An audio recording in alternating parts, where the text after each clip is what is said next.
한 사람이 있습니다. 그는 불의를 참지 않는 뜨거운 가슴을 가졌습니다.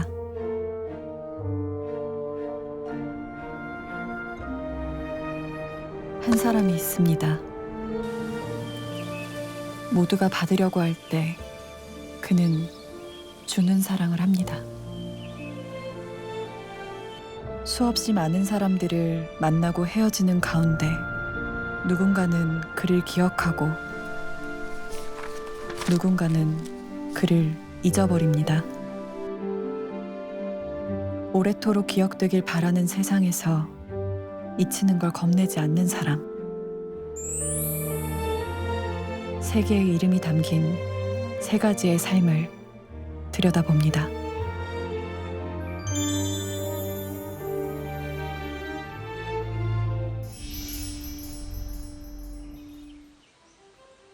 우리는 봉화치의 시돌 아저씨를 이미 만난 적이 있습니다.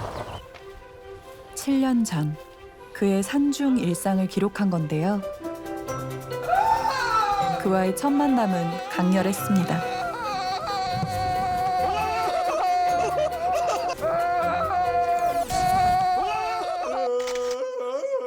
그는 봉화치의 소문난 괴짜 자연인이었습니다. 아따 정신이 안 없네. 이런 재미에 사는 거라고. 야 혹시 세상에 뭐 기분 나쁘고 때려지고 사람 있고 미워지거더라 다 이거 놀러 오시오. 그래 우리 어린애 같이 한번 놀아봅시다. 알았어. 자연의 순리를 거스르지 않는 게 그의 농사 철학이라는데요. 지렁이가 갈아놨기 때문에 손가락으로 닳아도 호미가 필요 없어. 있는 그대로 무거운 짐을 지고 간다는 자체만 내가 뭐랄까 진실하다 할까. 불편하고 느려도 스스로를 진실되게 볼 수 있어서 늘 걸어 다닌답니다.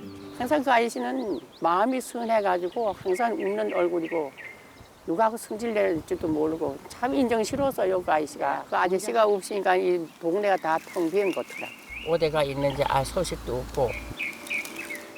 시돌 아저씨의 소식을 아는 사람은 없는 걸까요? 시돌 아저씨가 사라지기 전 시민단체 직원들은 그로부터 특별한 편지 한 통을 받았다고 합니다. 방송에 한번 나오셨어요. 그 즈음에서 저희에게 땅을 기부하고 싶다는 의사를 표명해 오셨어요. 그냥 맨날 이렇게 선물만 받아왔는데 그게 아니라 정말 찾아가가지고 어떤 취지로 우리에게 땅을 기부하려고 하시는지 한번 만나봐야 되겠다. 그 이유를 나중에 알았습니다.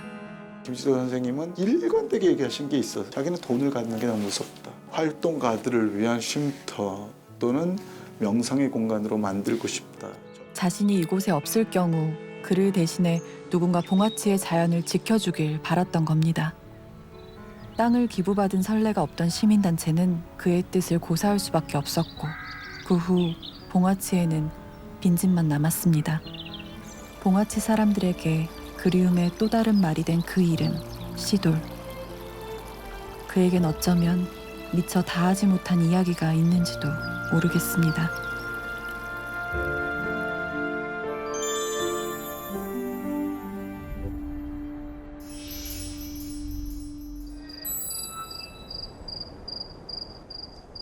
자고 있는데 큰 아들이 이제 엄마 가자 그러는 거라. 그래서 어느 영무인지도 모르고 어디 가놓고 있거네. 영과인데 간다. 영과에 보러 가자고.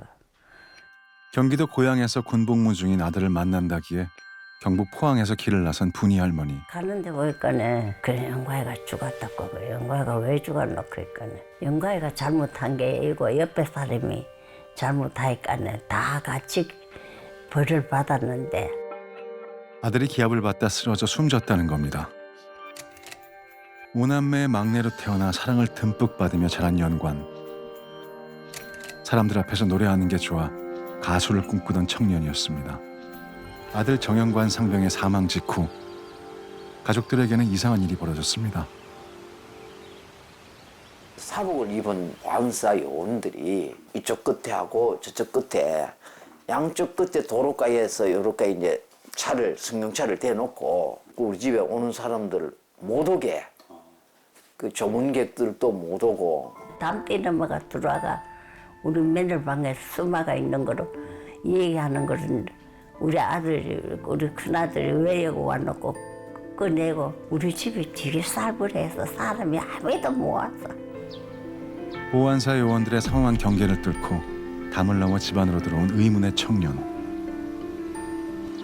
그는 정상병이 하늘로 떠난 진짜 이유를 알고 있다고 말했습니다. 이 사람이 찾아왔고 이야기를 하는 거라. 그 이제 부재자 투표로 인해서 영관이가 죽었다. 정영관 씨는 부재자 투표로 인해서 죽은 게 확실합니다라고 얘기를 들었고, 노태우 대선을 할 때지요. 87년도 사건이니까. 그런데 부재자 투표하면서 하기 전에 정문조 시간에 이 일본 노태우를 찍어라. 동생이 이번에는 정권을 바꿔야 된다. 이러면서 김대중 씨를 지지를 했는 것 같아요. 상관의 지시를 어기고 야당 후보에게 투표했다가 구타를 당해 숨졌다는 겁니다. 그 말이 사실이라면 부정선거로 대통령 당선이 취소될 수도 있는 엄청난 사건입니다. 맨 처음에 요아이 그 사람이 김대중이 집에도 가고 뭐 이래 요아이가 다 데려댕겼지 뭐. 우리가 뭘 아나. 노무현 변호사도 다 만났지. 그런데 다 찾아댕겼어. 이렇게 헌병대에서 조사했는 기록들. 이 기록을 유아이가 어떻게 알고 이렇게 갖고 왔더라고. 우리한테는 어찌 보면 진짜 고맙죠. 죽음 뒤에 가려진 사건의 진상을 밝혀내기 위해서였습니다. 주먹 한 대로 그냥 가슴을 찌는 겁니까? 그냥 여기 뒤로 목소리, 관물도 목소리 맞은 겁니까? 근데 사실 실험에 혹시나 손바닥을 했다 하면은 조금 내가 경량이 좀 감해지긴 했을 것 같고 실험에 쏘겠어요 솔직히. 공대장의 사전 투표율과 투표를 박조로 요청한 사실이 있다. 요거 결론 짓고 넘어갈까요? 여당이 몇 프로가 나와야 되는데 우리들이 김영겸 써라 뭐 이런 식으로 몇 프로에 대해서 기억이 나십니까? 안 나십니까? 그거는 이야기 안 해주고 그냥 막 수시로 불러요 수시로. 또 아예 중대원 명부를 놓고. 진실에 다가가면 갈수록 의혹은 점점 커져만 갔습니다. 이곳에 요한을 기억하는 분들이 있었습니다. 이한열 열사의 어머니도 그들 중 한 분입니다. 요한 선생님은 우리들이 아무것도 몰랐을 때 우리들의 그 투쟁 현장에 제일 앞에서 우리들을 인도를 하는 사람이에요. 또 같이 생활을 했어요. 얼굴에 기억이 나세요? 아, 나지요. 얼굴도 기억도 나고. 세월만큼이나 오래된 사진첩. 한 장의 사진 속에서 요한을 찾았습니다. 그는 의문사 진상규명을 외치는 거리에서 하늘삶의 사람들과 함께였습니다. 영원이는 그냥 제일 앞장서갖고 제일 많이 두드려 맞는 놈이에요. 사진 속 장소는 명동성당이었습니다. 당시 명동성당은 87년을 상징하는 공간이었습니다.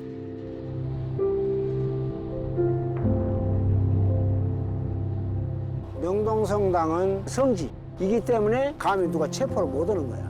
그러니까 여기 올 수밖에 없죠. 정영관 상병의 사망 1년 후 국회에서는 특별위원회가 열립니다. 정상병의 죽음에 관한 진실을 밝히겠다며 직접 발로 뛰었던 청년. 그가 바로 요한입니다. 여당이던 민정당 국회의원들이 사건의 초점을 흐리는 질문들을 연달아 요한에게 던졌던 겁니다. 이제 그런 운동을 했고 조사를 했다 이런 거고. 오랜 기대가 실망으로 바뀌는 건 순간이었습니다.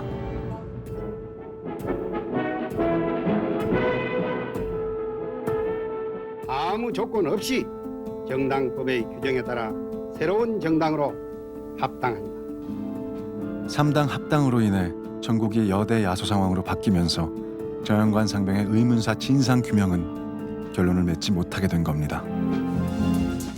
마침내 2004년 지난 87년 대통령 선거의 군 부재자 투표 때 야당 후보를 지지했다가 맞아 숨진 정연관 씨에 대해서 의문사 진상규명위원회가 그 사실을 인정했습니다.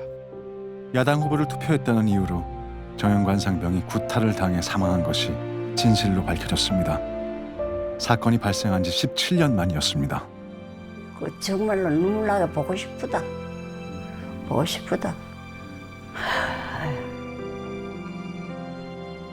분이 할머니는 정말로 알고 싶습니다. 그렇게 애써줬던 사람, 잊을 수 없는 요한은 대체 어디로 가버린 걸까요? 요한이 호련히 사라져버린 그날 이후 다시 15년의 세월이 흘렀습니다.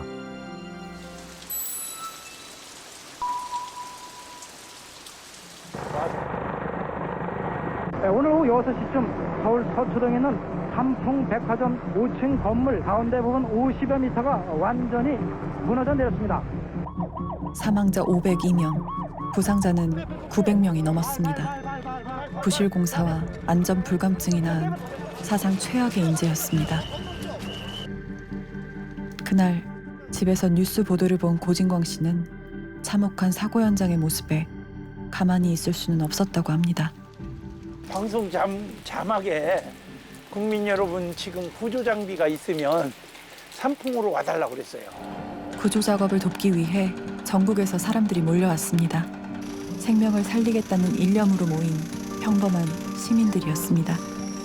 그냥 혼연일치가 그냥 눈물 흘려가면서 역할 분담하면서 이제 구조 작업을 하고 그러는 중에 강원도에서 어떤 사람이 하나 있었어요. 강원도에서 온 사람, 그가 자연인 시돌 아저씨가 맞을까요? 아, 기억을 하겠네.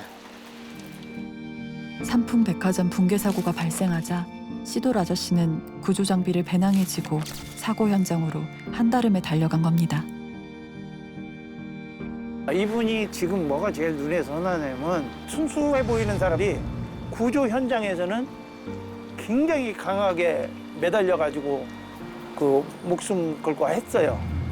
오늘 지하에 묻혀있던 이병 씨가 극적으로 구조됐지만은 곧바로 숨졌습니다. 그러나 이 생명을 구하기 위한 자원봉사자와 노력은 참된 인간의 승리로 기록될 것입니다. 사고 발생 나흘째 그가 생존자를 구조했지만 2시간 만에 숨을 거둡니다. 나이는 겨우 22이었습니다. 시돌 아저씨는 사고 희생자의 죽음을 애도하고 책임자를 처벌해야 한다는 내용의 편지를 언론사에 보내기도 했습니다. 또한 재난구조 시스템을 개선해야 한다는 시돌 아저씨의 호소에 당시 서울소방본부장이 대책 마련을 약속하는 답장을 직접 보내오기도 했습니다. 아저씨가 이병 씨를 마음에 많이 두고 있으신 것 같아요. 그쵸. 자기가 막 이제 그때 막 그 급박한 순간에 살려내가지고 했는데 끝내 못 살린 거에 대한 아픔이 있는 거죠.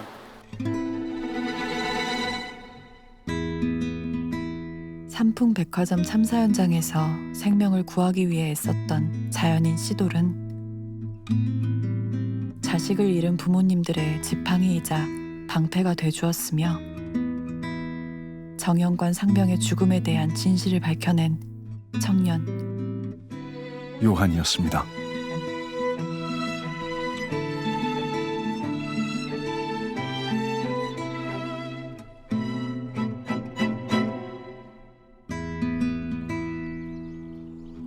그리고 우리는 봄의 끝자락에서 그를 만났습니다.